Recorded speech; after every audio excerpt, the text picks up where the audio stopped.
Guess who is a very happy camper? I said it earlier in today's show, but the best case scenario for me was a Vancouver Canucks regulation loss and a Montreal Canadiens win. That is exactly what we were greeted to as the Montreal Canadiens go out there and defeat Vancouver 6-3. And this is not good for the Vancouver Canucks. They have allowed 5 goals in each of their previous 4 games, which, if you're paying attention to it, that's not the right formula to win hockey games. Anyways, it's the tank, right? Even though the Vancouver Canucks are quote-unquote rebuilding, they're making decisions that don't seem to align with that philosophy. Why is Yves Bouillon a healthy scratch? Why is P.O. Joseph playing? Why is Elias Pettersson getting sent down? Why are some of these vets still on the team? The messaging and the on-ice procedure of what Vancouver is doing is questionable at best, and the Montreal Canadiens ended up taking advantage full-time on their home court. Let's go over the goals, and let's talk about some of my personal feelings here. Elias Pettersson started things off 11 minutes into the hockey game, burying a Filip Hronek rebound off of Jakub Dobes with a nifty, patient little play to shove it 5-hole on the Habs goaltender. It's Elias Pettersson's 12th goal on the season, and he is slowly getting his confidence back. He's needed it after all the struggles he has gone through. 1-0 Vancouver turns into 1-1 when Noah Dobson, fresh onto the Montreal Canadiens power play 1, ends up scoring a quick goal assisted by Nick Suzuki. Suzuki wins the draw, Dobson gets it, he just comes to the middle, he shoots and he scores. Simple as that. Tolopilo didn't even seem to see it.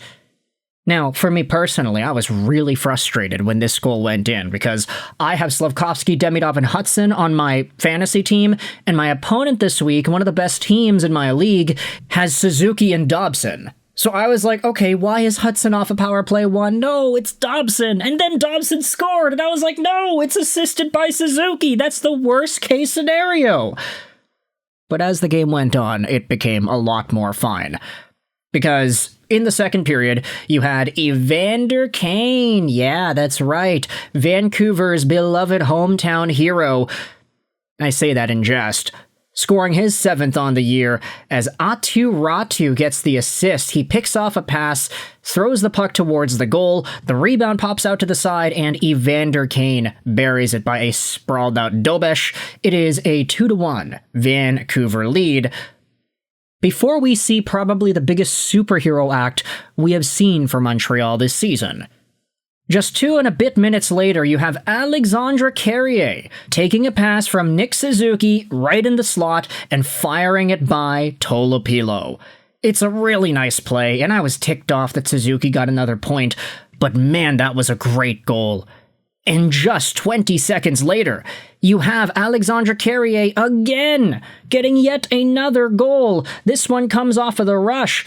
Demigod up to Slafkovsky. He tosses it into the middle, and Carrier buries it on the back door. Vancouver gets caught flat-footed, and Carrier makes it 3-2. Thank you, Slafkovsky and Demigod, for getting assists on that goal. Vancouver's honestly not playing that badly. It is a tight game, 3-2. And then it becomes 3-3 just 5 minutes later because of a beautiful move by one Drew O'Connor, splitting the D and finding the wherewithal to send it across to Max Sasson for his 9th on the season. I'm sorry to Caden Gooley and Arbor Xhekaj, but my goodness, Drew O'Connor made y'all look silly. What an unfortunate play for Montreal. Vancouver ties it up 3-3. But the third period is where we see the Habs break it open and run away with the victory. 29 seconds in, you have Mike Matheson from Cole Caulfield and Alexandre Texier. By the way, Texier, that's his 2nd point of the game. Puck is dropped back over twice. Matheson shoots, beats Tolopilo long range. Doesn't seem like Tolopilo has the easiest time with those distanced shots. Shades of Artur Shilovs, you might go out there and say. And then just 30-something seconds later, you have my guys. All my guys. It is a 2-on-1 rush. Slafkovsky goes across to Hudson. Down low, Demigod, Slaf shoots and he scores. It is a beautiful play. And these guys ended up giving me a bunch of points, so I'm super happy about that. Slafkovsky 17th on the season, obviously warrants the celebration.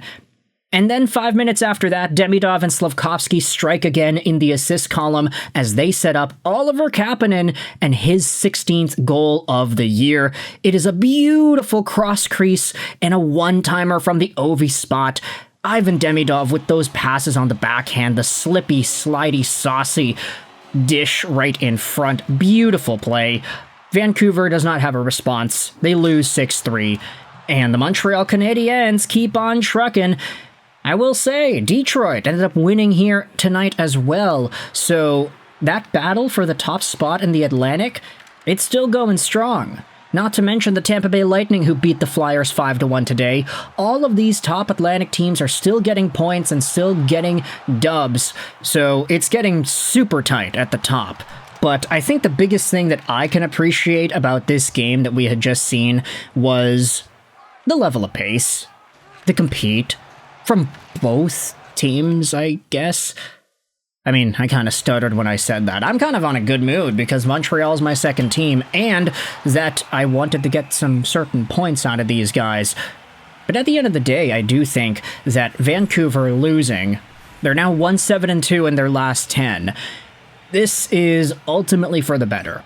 And there is no part of me that thinks that any sort of winning will help this team for what it needs to do long term. The Canucks are, in a way, forced to go through this rebuild path.